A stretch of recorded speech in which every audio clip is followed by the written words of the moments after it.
Tenemos poco más de media hora, ¿no?, para preguntas. Yo creo que ya tenemos preguntas. Tenemos preguntas de algunas de las personas que nos están siguiendo por Internet. Se han tocado muchos temas, algunos que sé que les llega cerca a muchos de los aquí presentes, el tema de prácticas, la última exposición de José Ginés Mora sobre el tema de se buscan buenos trabajadores o innovadores. No sé, hay mucha gente aquí que trabaja el tema de empleabilidad o las oficinas relacionadas con el empleo en las universidades y gente que está en prácticas. Entonces, vamos a dedicar esta media hora a preguntas. ¿Alguien tiene por aquí alguna pregunta? Tenemos aquí una arriba. Por favor, su nombre y a quién va dirigida la pregunta, en caso de que vaya alguien en concreto. Sí. Vale. Me llamo Pere Enciso y soy decano de la Facultad de Derecho y Economía de la Universidad de Lleida. Bien, bueno, en principio, felicitar el hecho de organizar estas jornadas, que realmente pienso que nos ayudan a parar y reflexionar, ¿no? Bien, yo un comentario, una reflexión que quisiera dirigirle al señor Ginés Mora, y es, es que a veces partimos de la hipótesis de que todos los universitarios o los estudiantes que están en el sistema universitario realmente le quieren dedicar ese tiempo que requiere la formación.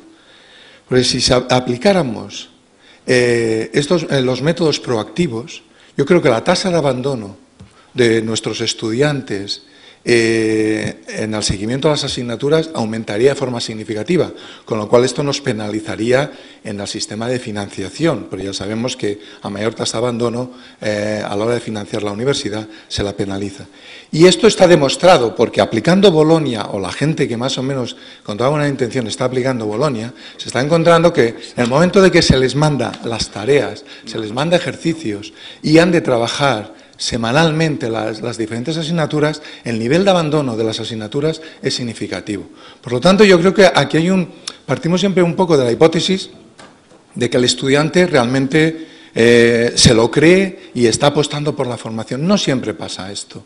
Quizás en determinadas titulaciones sí que pase, en medicina, porque su tasa de entrada es elevada, y en otras titulaciones que la tasa y la nota de corte es elevada, pues quizás sí que existe esta complicidad, pero no está pasando realmente en todo el sistema universitario, porque nos estamos encontrando realmente con este problema. Está claro que lo que se ha comentado de los resultados del 2006, época de expansión económica, cómo estaba la incorporación al mercado de trabajo. El mileurismo se inventa en los años de crecimiento económico. Es decir, cuando se empiezan a hacer reportajes periodísticos, etcétera, a nivel de prensa, es cuando ya el problema está estallando en todos los hogares. Y el país era rico, pero se estaban ofreciendo empleos de mala calidad y ya está saliendo la necesidad de que si quieres trabajar de tu oficio, te has de ir fuera. Y hablamos del 2004, del 2005, del 2006, es decir, antes de la crisis. Por lo tanto, este hándicap del sistema productivo español ya se veía venir. Lo que pasa que, con que se estaba creciendo el Producto Interior Bruto, nadie le hacía caso. Y el tema de las prácticas en empresa, y esto un poco general, es clave y necesario, porque realmente es el elemento que tenemos en estos momentos para educar a nuestros universitarios en lo que es el ir a una empresa a trabajar. Quizás en años anteriores, con que era fácil ir a trabajar en los veranos, etcétera, el contacto del estudiante universitario con el mundo laboral en sí que estaba próximo. Pero en estos momentos mucha gente no sabe lo que es simplemente ir, levantarse, estar a las 8 de la mañana en la empresa, aguantar a un jefe que le da instrucciones, etcétera. Les cuesta muchísimo de entender esa metodología. Y antes se entraba con 16, 17 y 18 años, se hacía este aprendizaje, y ahora este aprendizaje se está haciendo con 20 y pico de años, que claro, a medida que uno hace años, le cuesta más determinados aprendizajes. Por lo tanto, es básico y muy necesario, y es de agradecer esa apuesta por realizar estas prácticas. Y bueno, y en general está siendo bastante bien recibido por el mundo empresarial. Bueno, gracias por todo. Hacemos tres preguntas y luego respondemos. Javier. Gracias. Javier García Delgado, profesor de la UPM y colaborador de la Cátedra UNESCO. Un comentario en relación con la ponencia muy interesante, como siempre, del profesor Ginés Mora, a quien yo admiro mucho y para mí es una referencia básica, bueno, para mí y para todos los que trabajamos en este tema, en estas cuestiones. Yo creo que esa afirmación de que el profesor como fuente de información ni siquiera produce el efecto de que el estudiante adquiera conocimientos, yo creo que es una afirmación un poco excesiva y buena prueba de ello pues sería, por ejemplo, su propia ponencia, que yo creo que todos estaremos de acuerdo en que usted como profesor y como fuente de información sí nos ha proporcionado muchos conocimientos y muy interesantes a los presentes, ¿no? Y yo creo que es un mensaje, aunque yo comparto el trasfondo de ese mensaje de renovación de los métodos y de las situaciones de aprendizaje en la universidad, yo creo que es un mensaje que a veces también puede tener el efecto contraproducente de que los profesores nos desanimemos un poco en esta línea de renovación a la que nos impulsa Bolonia. Una sugerencia que es que en este tipo de estudios se incorpore, retomando la intervención de la persona que ha hablado antes de mí, se incorpore el tema de las prácticas externas, las prácticas formativas, como método de aprendizaje específico, con unas aportaciones en el campo de la formación y también de la inserción laboral, ¿no? Un tema que conocen muy bien otros ponentes que han participado en la mesa, y yo quisiera concluir planteando una pregunta que es al director gerente de la Fundación Universidad de Empresa y también al profesor Pallés, por el tema que ellos tratan en Universidad de las prácticas en empresa, preguntarles qué opinión tienen sobre el borrador del decreto que parece ser que está a punto de salir, que va a actualizar ya de una vez la legislación sobre prácticas de universitarios en empresas. Nada más, muchas gracias.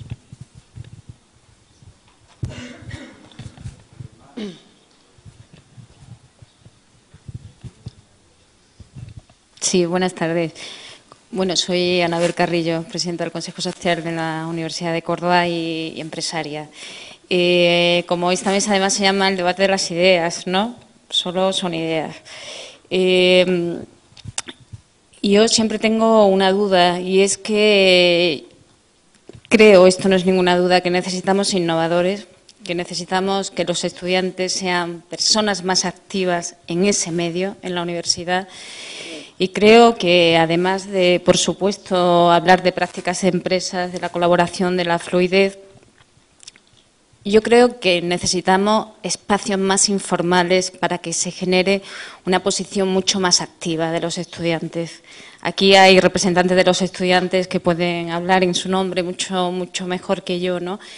Pero yo creo que ahora mismo los espacios de innovación, la I pequeña de la que hablaba esta mañana Jordi Sevilla, se están produciendo mucho más en las redes informales de conocimiento, que la universidad no puede obviar, y estamos aprendiendo a hacer mucha más innovación en ese ámbito. Y eso da buena prueba, ¿no? Pues cuando estamos hablando sobre innovación y se están subiendo miles y miles, por ejemplo, de contenidos digitales en la red. Cuando a los estudiantes le ponemos recursos que tienen que ver con esa forma de producir conocimiento, los estudiantes reaccionan muy bien y participan. Son gente que quiere hablar, aprender, construir pensamiento, interpretarlo. Pero, sin embargo, el espacio informal de la universidad frena muchos obstáculos. Lo decía, ¿no?, en la exposición de las competencias. No es que los profesores no aporten conocimiento, pero sigue siendo ese lenguaje tan bidireccional que no da pie a lo que hoy realmente produce innovación, que es mucha gente pensando, conversando sobre los asuntos y mirando desde muchas formas. Entonces, yo creo que hay que abrir también esa línea de espacios informales en la universidad, donde profesores, alumnos, emprendedores, empresarios puedan hacer otras cosas, no hablar detrás de las mesas, sino construir ese pensamiento que produce innovación y construir acción colaborativa, ¿no? pasa en muchas zonas del mundo donde la gente es muy accesible, donde si llegas te dan la tarjeta del primer director general de la empresa más importante de la zona y un estudiante tiene acceso. Entonces, yo creo que no podemos despreciar en la universidad, porque entonces era esa pregunta mía al principio que comentaba el profesor Micha Vila, ¿no? Está perdiendo la universidad valor social y económico. A pasos agigantados era una pregunta así como muy agitadora, ¿no? Porque yo creo que la universidad está trabajando mucho en entender todo el entorno, ¿no? Pero sí es verdad que ahí hay un desfase enorme, ¿no?, en los modelos de aprendizaje de la gente joven hoy día con lo que le está ofreciendo la universidad, y eso o lo hibridamos un poco o realmente sí creo que puede tener una pérdida de valor, de empleabilidad también y de producción de personas innovadoras importante. Gracias. Vamos a pasar a respuestas, después volvemos a preguntas. ¿Alguien quiere empezar? José Ginés. Unas contestaciones rápidas. El tema, lo primero que se planteaba es el rol de los estudiantes. A mí es este rol de estudiantes, de los estudiantes españoles, me parece una cosa preocupante y muy grave. Y tampoco tengo respuesta. Cada vez tengo menos respuesta para las cosas. Eso es un hecho. ¿Qué pasa? Los estudiantes españoles...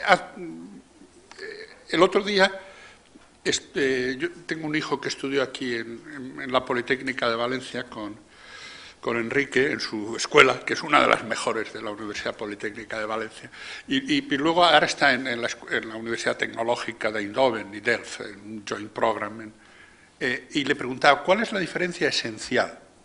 ¿Qué diferencia entre Delft y Valencia, la Politécnica de Valencia? Me dijo que los estudiantes trabajan mucho más. Los profesores no son mejores. La organización aparentemente es mejor, pero luego de hecho tampoco es tanto mejor. Pero los estudiantes están todos interesados en trabajar. Y eso es porque los españoles somos más vagos, más inútiles, o es porque se crea un clima en la universidad. Es decir, ¿hasta qué punto? A mí este tema me parece central, porque yo creo que es el mayor defecto de la universidad española.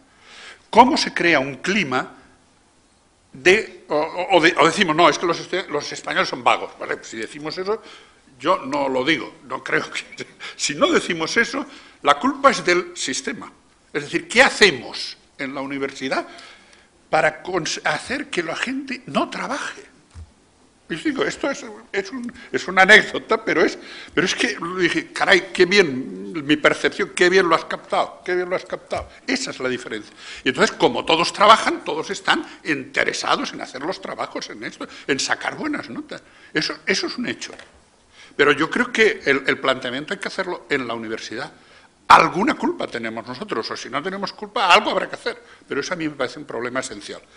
En eso respecto a ese tema. Y luego respecto a vamos a ver, no desanimar al profesor con esto que va. O sea, el profesor aburrido, el profesor que repite, que no se ha enterado que existen las nuevas tecnologías, que no se ha enterado que se inventó la imprenta y que todavía sigue leyendo, que hay profesores que leen. Hay profesores que leen, ¿eh? Eso no sirve para nada, a eso me refiero. Por supuesto, no es el rol del profesor como provocador del conocimiento, como impulsor, como director, como tutor. Claro, no hay otro. Yo no creo, y no es mi intención, no es una opinión mía, además es un resultado de un análisis matemático del asunto. No es menospreciar al profesor, es menospreciar un rol de profesor que es absolutamente obsoleto. Y nada más. Sí, si me permites, a Javier le contesto. Bueno, tú conoces mejor que yo el origen de nuestra casa y sabes, y lo digo con orgullo porque yo no estaba en esa época, que la Fundación fue clave para el decreto de cooperación educativa. Ahora estamos manteniendo contactos muy fluidos con el Ministerio de Educación. Yo creo que la pregunta la tendréis que dirigir, así como en diagonal, un poco hacia arriba, a este señor Juan Alberto Sigüenza, ¿sabes?, que ahora está prestando sus servicios. Bien, Exacto, directora general, efectivamente. Mantenemos contactos fluidos con ellos y nosotros hemos hecho las aportaciones que nos parecen más correctas para el buen desarrollo del decreto. Yo creo que era necesario, ¿no? Es decir, era necesario, ¿no? Y la Fundación, insisto, desde el origen participó y yo creo que hemos expuesto los criterios más objetivos, de la manera más objetiva que hemos podido para la traslación de la inquietud, tanto universitaria como empresarial. A Anabel, que ahora recuerdo que nos conocimos en Benicàssim, creo recordar, ¿no? Totalmente de acuerdo. Nosotros habitualmente hacemos un concurso con universitarios de todas las universidades de Madrid que presentan un proyecto empresarial y ya es la tercera o cuarta edición que celebramos en la Cámara de Comercio. Y el presidente de la Cámara de Comercio, que es presidente de la Fundación, empresario, Arturo Fernández, me decía que estaba entusiasmado con la idea. Y yo le decía, digo, pues que lo que hay que hacer es quitarse de formalismos y a ver si podemos crear algo informal, pero real, que es tener y contar con la opinión de los jóvenes. Universitarios no, pero de los jóvenes, en este caso universitarios, ¿no? Y yo le he propuesto crear una especie de comisión consultiva, porque los estatutos no permiten otra cosa dentro de las patronales y dentro de la Cámara, pues para escuchar esa opinión fresca y esa opinión absolutamente necesaria a la hora de conectar con esa I pequeña que hablabas tú de innovación, que yo estoy totalmente de acuerdo, a ver de qué manera podemos escucharles en vivo e indirecto y que hagan su aportación a las cúpulas y organizaciones empresariales que buena falta les hace. Estamos en ello, estamos en ello. Yo simplemente algún comentario también. Es decir, que el tema de las prácticas creo que es uno de los problemas más acuciantes e importantes al que está sometido el sistema universitario español. Nosotros en Universia hoy he dado datos de estudiantes egresados, ¿no? En prácticas, nuestra aportación ha sido muy inferior. Este año pasado hemos colocado 17.000 estudiantes en prácticas, de ellos 12.000 en España, lo cual es un número interesante ya, pero nosotros estimamos que se necesitan muchísimo más de 150.000 plazas de prácticas al año en España, ¿no? Y pasar obtener estas 150.000 plazas será sin duda muy, muy complejo, ¿no? Entonces, desde el punto de vista de la legislación, yo lo único que pediría es que se tenga en cuenta el problema que representa y que sea lo más flexible posible, ¿no?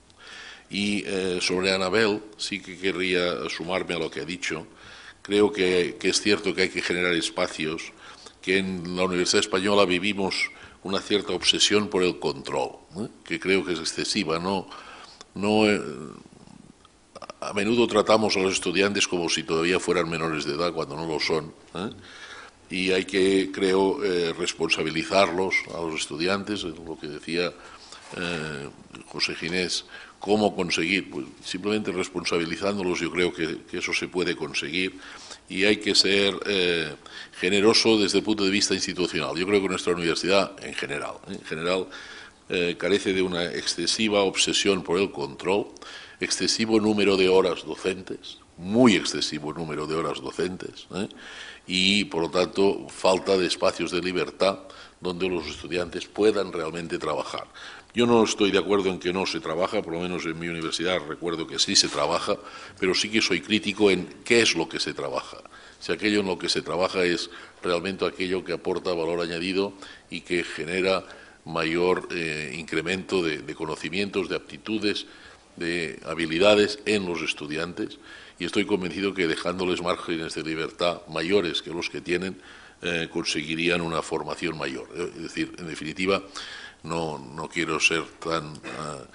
pero lo voy a decir, a veces en lugar de formarlos, los deformamos, ¿no? Con nuestra obsesión por el control y nuestra obsesión por organizarles la vida cuando son gente mayor, que podríamos suponer que vienen motivados, y si no, la motivación habría que hacer como antes en el ejército, el valor se les supone, la motivación a los estudiantes universitarios habría que suponérsela y actuar en consecuencia, ¿no? Bueno, voy a dar paso a un par de preguntas de la red y luego está María José, que nos había pedido la palabra. y precisamente es también para traer la presencia de los estudiantes, ¿no? Entonces, tenemos a Fernando Galán, que muchos lo conocemos, que es representante de estudiantes, y hace la siguiente pregunta a Jaume Pallés y José Ginés Mora. Movilidad. ¿Existen datos concretos sobre la empleabilidad de los estudiantes con experiencia de movilidad? ¿Se valoran los conocimientos y habilidades adquiridos durante esta experiencia? Y tenemos también una pregunta para Fernando Martínez, la envía José M. ¿Cómo cree usted o las empresas que se pueden formar a una persona con todas estas habilidades en tan solo 4 años? Hará falta otro modelo de formación más gradual y completamos esta tanda con la intervención de María José.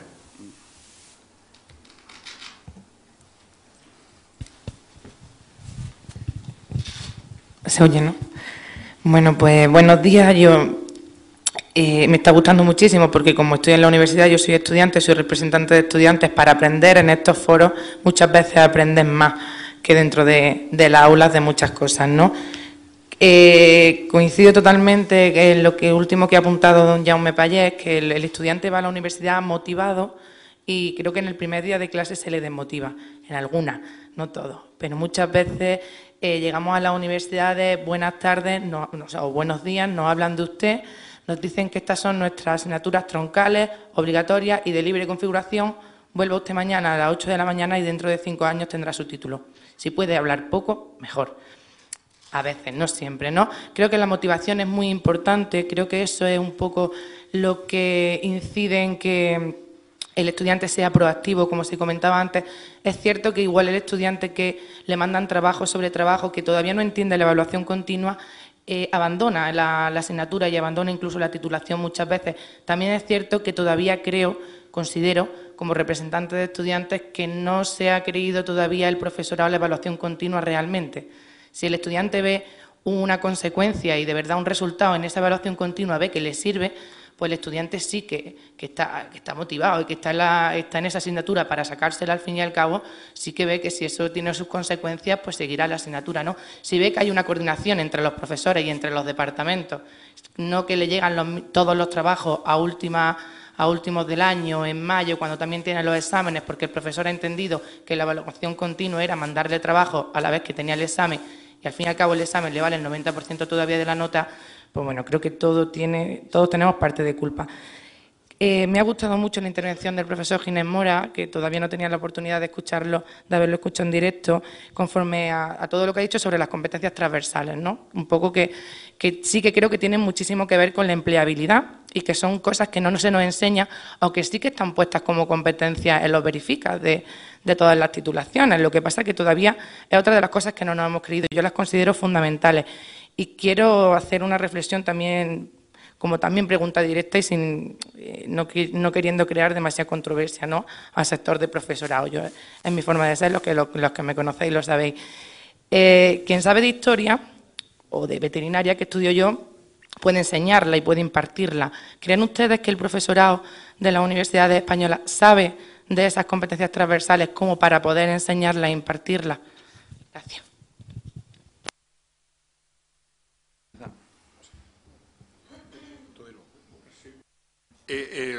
A la primera cuestión que han hecho por internet, sí, tenemos un estudio también basado en encuestas sobre la relación entre movilidad y empleo, y la relación es claramente positiva. Las personas que han sido, durante los estudios han sido móviles, en Europa tienen salarios netamente más altos y tienen mejores empleos. Netamente, no hay ninguna. Es verdad que hay un factor que, claro, también es verdad que las personas móviles, pues a lo mejor tienen un origen socioeconómico más alto. Entonces, haciendo un análisis estadístico, descontando esos efectos, los efectos familiares, que proporcionan. Solo por ser de una buena familia tienes mejores empleos, ¿no? O sea, esto ya, descontando ese factor, sigue siendo positivo. Es decir, que se puede decir, digamos, científicamente, que en Europa la movilidad mejora la posición económica de los graduados. O sea, es una afirmación, digamos, resultado de un análisis científico. Y respecto a lo que dice la representante de los estudiantes, yo quise comentar, y también con comentarios que se han hecho antes, la imagen que yo he dado en este estudio es de la universidad que era, no de la que es hoy, que es una universidad que está cambiando y no es fácil que cambie, no se cambian las cosas de la noche a la mañana, y es difícil, porque es difícil, es complicado, a mí no me preocupa demasiado eso si al final se hace bien. Es decir, yo espero que dentro de 10 años todas estas cosas, a los que están ahora no les pillará, unos les pillará bien, otros mejor, tendrán experiencias positivas y otras, de lo cual de todo se aprende también, ¿no? Pero yo espero que todo esto no esté solo en el verifica, sino que esté en la realidad, no al año que viene, pero dentro de unos años, ¿no? Y eso.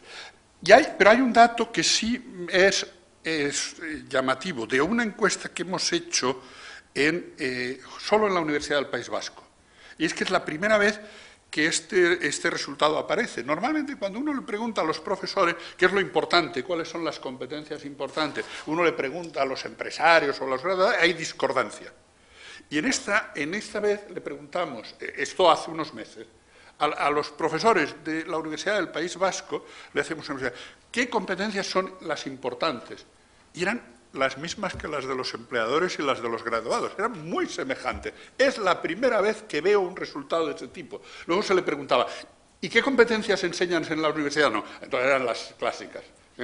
O sea, el profesor está en un proceso de esquizofrenia, pero es importante, ya percibe que hay que cambiar. Esa encuesta lo demostraba. O sea, son conscientes de que pero siguen haciendo, o por lo menos dicen que sus colegas siguen haciendo lo mismo, todavía no han cambiado. Pero a mí me parece un resultado muy, muy importante, ¿no? Y positivo, ¿no? De que ya están cambiando de mentalidad. Quizá no de hechos, pero sí de mentalidad, lo cual es un primer paso. Bueno. Yo solo aportar que en el tema de las competencias transversales nosotros hicimos hace un par de años una encuesta con Accenture que iba dirigida en otra dirección, no tanto en identificar las importantes, sino en cómo salían de la universidad y tenía 3 componentes, es decir, cuál era la percepción sobre unas 13 competencias previamente definidas, de cuál era la percepción sobre cómo salían por parte de directores de recursos humanos de empresas, grandes empresas sobre todo, no pequeñas y medianas, grandes empresas, profesores con responsabilidades en la gestión universitaria y los propios estudiantes. Y había bastante coincidencia en la percepción que tenían los directores de recursos humanos y los profesores, y en cambio las mayores discrepancias se daban entre esta percepción y la que tenían los propios estudiantes. Alguno flagrante, o sea, por ejemplo, en el tema de idiomas, la percepción tanto de los recursos humanos como de profesores era que las capacidades eran bajas y en cambio los estudiantes estaban autosatisfechos de la percepción, la percepción que ellos tenían era que estaban suficientemente formados, ¿no? Cuando había más diferencia entre la que tenían los estudiantes y con respecto a las dos, ¿no? Sí, una aportación a quien preguntaba. ¿Cómo se pueden formar en tan solo 4 años en todas esas competencias? Pues no lo sé, pero le voy a decir lo que yo pienso. En un estudio que la Fundación hizo hace un par de años a 3.500 universitarios de todo el territorio nacional, de últimos cursos, para preguntarles cuáles eran sus preferencias al terminar sus estudios universitarios, se puso de manifiesto, y aquí cayó un mito también, el número 1 no era trabajar en la administración y ser funcionarios, no. Lo que pedían mayoritariamente es trabajar en algo relacionado con lo que han estudiado. Eso era la apetencia mayor de todos los universitarios en el estudio que se hizo. Verán, no me salgo de la pregunta que me hacen. La segunda cuestión, se hablaba sobre el nivel de emprendimiento y les preguntamos a esos 3.000 largos universitarios del último curso qué nivel de emprendimiento, si estaba o pasaba por su cabeza en algún momento determinado ser emprendedores. El resultado era de un 3,2%. Imagínense. ¿Por qué? Y ahora hago la conexión con la pregunta. Porque llegamos tarde. Es decir, llegamos tarde.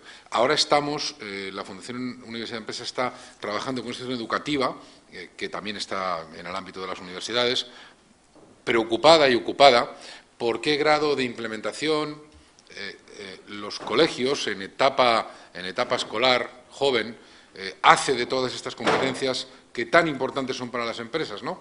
Porque la educación no es un punto y aparte cuando llega la educación superior. La educación superior es un punto y seguido, pero antes hay muchos años de otra educación primaria, secundaria, etcétera. Así que yo lo que sí puedo contestarle es que no me parece que en 4 años se puedan aprender todas esas competencias, estoy totalmente de acuerdo, pero lo que sí estoy de acuerdo es que hay que empezarlo cuanto antes. Y yo creo que se está moviendo algo en este aspecto, tanto en los colegios, tenemos un programa de primera empresa, que a niños de 8 años les estamos inculcando lo que es la actividad emprendedora, e igual que eso en otras competencias transversales que hemos hablado antes. Yo creo que ese es el camino. ¿No? 3 minutos y tenía pedidas 3 palabras. Entonces vamos a dar, si sois breves, lo aprovechamos. Entonces, Daria, por favor, teníamos ahí primero y luego allí, a ver si alcanzamos. Bueno, arriba, al lado de la cámara.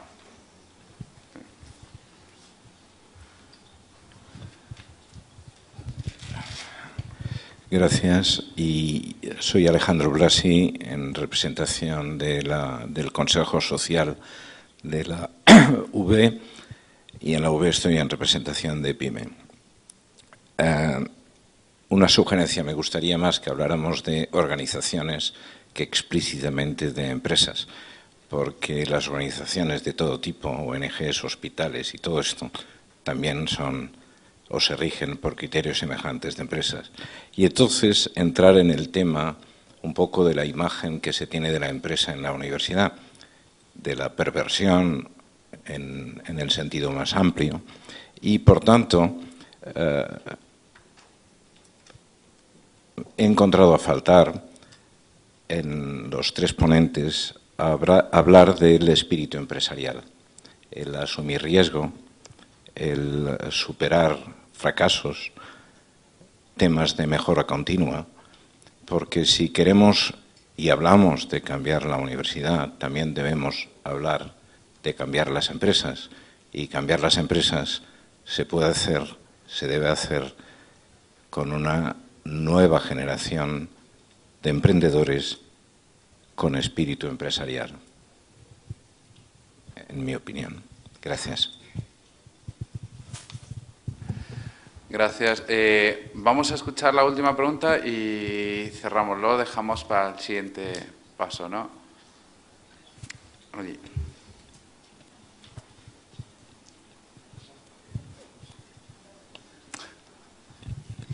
Bueno, mi nombre es Susana Sánchez y soy de la Universidad Autónoma de Madrid.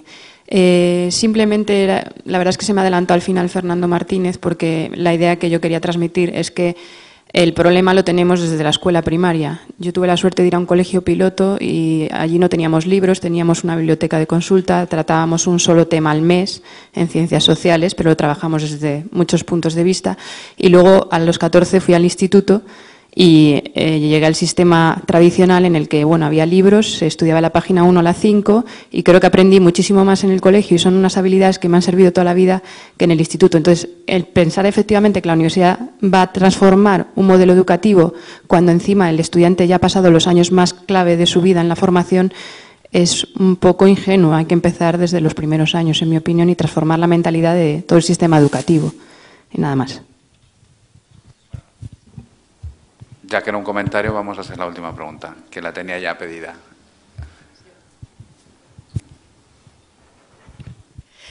Hola, yo soy Laura, vengo de la UNED y, bueno, mi pregunta era sobre todo para Ginés. Mora, era más que una pregunta, no sé si es a lo mejor una recomendación, al hilo un poco de lo que comentaba antes el compañero. A mí me interesa especialmente, sé que se han hecho pocos estudios, los últimos cuadros que has comentado en el que relaciona los métodos con las competencias. Creo que hay poco y es verdad que en este caso a lo mejor son cuadros más antiguos, sería muy interesante que se continuaran haciendo investigaciones en esta línea y más pues de cara un poco a las competencias que se quieren trabajar ahora en Bolonia. Y mi recomendación quizá va en la línea de que seamos un poco cautos a la hora de definir métodos de trabajo o métodos docentes, porque quizá pues hay cosas que no son tanto métodos sino otra cosa, como puede ser pues sencillamente la asistencia a clase. Eso no es un método, es otra cosa. Pero como esto podría haber otras matizaciones a mi modo de ver. Aquí hay mucha controversia. Cuando hablamos de métodos educativos, es verdad que se habla de muchas cosas que a veces no son métodos. Y a veces son métodos de evaluación, que a lo mejor no son métodos tampoco de docentes.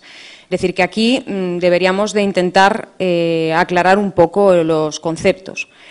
También sería interesante, de cara a que hemos hablado todo el tiempo de que en competencias hay 3 aspectos que son base, que son fundamentales, como es el saber hacer y el saber ser y estar, relacionado con los conocimientos, habilidades y destrezas, actitudes. También sería interesante saber qué competencias son las que trabajan cada uno de esos aspectos. O sea, meter una variable más, es decir, bueno, pues hay determinados métodos que son interesantes para el saber, hay determinados métodos que son interesantes para el saber hacer y además el peso que cada uno tiene. Porque no tiene el mismo peso a lo mejor ahora mismo en Bolonia o en el conocimiento o el saber que el saber hacer, que se supone que tiene un mayor peso, sobre todo de cara a lo que estamos hablando, intentar ser más empleables o tener esas competencias transversales que nos van a demandar después. Bueno, son algunos comentarios que... Gracias. Muchas gracias. Vamos a responder, por favor, breves y terminamos la mesa redonda. ¿Quién empieza? Contestaría a los 2 primeros que han hablado del sistema educativo y de la empresa con la misma contestación. La contestación que yo daría es que esa es la función de la universidad, es formar empresarios, formar educadores, formar esto. Si los forma bien, con un espíritu emprendedor, con un espíritu innovador, resolverán muchos de los problemas de las empresas y de la escuela, porque no hay que olvidar, o sea, decir que todo empieza en la escuela, sí, pero los maestros han estudiado en la universidad, o sea, cambiando la universidad también cambiamos todo el sistema, por lo menos. Es decir, yo creo que esa es la función esencial. No hay que olvidar que la universidad no es no es solo una parte del sistema educativo, es la parte del sistema educativo que organiza el resto del sistema educativo y en buena medida del productivo, en cierta medida del productivo. Y eso yo creo que es, bueno, a lo que estamos, ¿no? A mejorar las competencias de los universitarios para eso. Y lo otro me parece bien, ¿no? Lo que dicen. No es fácil hacer encuestas, ¿eh? Esta encuesta costó 1 millón de euros. que no es fácil hacer así muchas más. Sí. No, ya. Yo solo un comentario al que ha hecho Alexandre Blasi de la Universidad de Barcelona y de las pymes. Ha dicho, simplemente aprovechar lo que ha dicho de que hay que cambiar las universidades, pero también hay que cambiar las empresas. Y quisiera decir que tengo la impresión, y lo quiero decir, que en España mucho más hay que cambiar las empresas que hay que cambiar las universidades. Y que si comparamos nuestro sistema productivo y nuestro sistema educativo con el sistema productivo y el sistema educativo de cualquier otro país desarrollado, está más cerca los sistemas educativos respectivos que los sistemas productivos respectivos. Y lo digo con orgullo, porque algunas veces tengo la impresión que en estos momentos el sistema educativo está reaccionando excesivamente a la defensiva. El sistema educativo no ha sido la causa de la crisis que estamos viviendo, por favor. No ha sido la causa de la crisis que estamos viviendo. La está sufriendo, pero no ha sido la causa. La causa viene por otras latitudes. Y en cambio, noto una cierta, a veces, sensación de que se nos está intentando, y digo nos porque me siento miembro del sistema educativo, se nos está intentando cargar con el mochuelo. Y, por favor, no nos dejemos que nos carguen con el mochuelo porque no hay ninguna razón. Lo estamos sufriendo, nos toca sufrirlo, vamos a hacer lo posible para ayudar a salir de ello, pero no hemos sido, el sistema educativo en general no ha sido la causa de la crisis que estamos viviendo. Las causas vienen por otros sectores que además en algunos momentos son los que nos están señalando con el dedo, como si la responsabilidad fuera de las universidades. No digo que no la tengan, que tienen alguna, pero no han sido la causa del sistema. Y en cambio en el sistema educativo, y en particular en el universitario, que debería asumir una posición crítica sobre la sociedad, no hay voces que se levanten señalando con el dedo a quienes realmente han causado la crisis que estamos viviendo y que estamos sufriendo.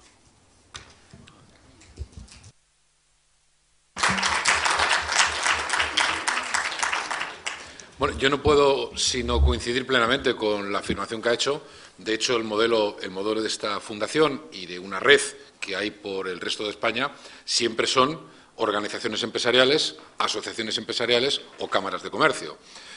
Yo quizá no lo haya expresado con claridad en mi intervención, pero el vehículo natural son este tipo de instituciones. No se puede llegar a 3 millones largos de empresas que hay en España. Por tanto, soy en absoluto convencido que el canal natural es ese. Pues seguimos con el programa, ¿no? Muchas gracias y muchas gracias a los 3 ponentes.